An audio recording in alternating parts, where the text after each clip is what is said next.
Pulong Bongbong Marcos? Alam mo, Lourdes, ang ganda ng tanong mo, no? Kasi, syempre, ang knee-jerk reaction natin dyan is madudungisan ang pangalan niya kasi wala siyang ginagawa o mabagal siya Tama. kumilos, mga kaalyado niya ang involved. Tama. Yung maraming ganong salita. Pero, alam mo kung real talk lang tayo, actually, yung ginagawa ni Pangulong Marcos is the right thing to do. Yung hindi siya nakikialam. Kasi nga meron tayong sinusunod na separation of powers, di ba? Na yung internal matters ng Kongreso, ng Senado at ng House, hindi dapat pinakikialaman ng presidente yan. So yung arm's length approach ni Pangulong Marcos, kung ako tatanungin mo, yun ang dapat na gawin. At tama yung ginawa niya na hindi siya minsan nga nakikisaw-saw pa siya, 'di ba? Minsan yung spokesperson niya may mga komentaryo pang sinasabi.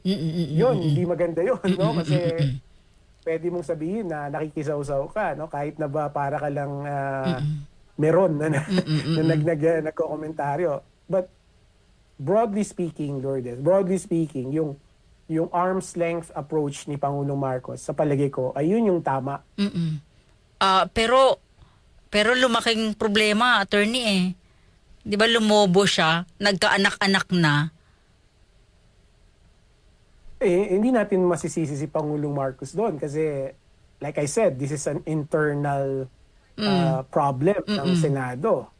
No? Ang dapat sisihin yung mga senador. Kasi anong alternative? Gusto mong makialam si Pangulong Marcos.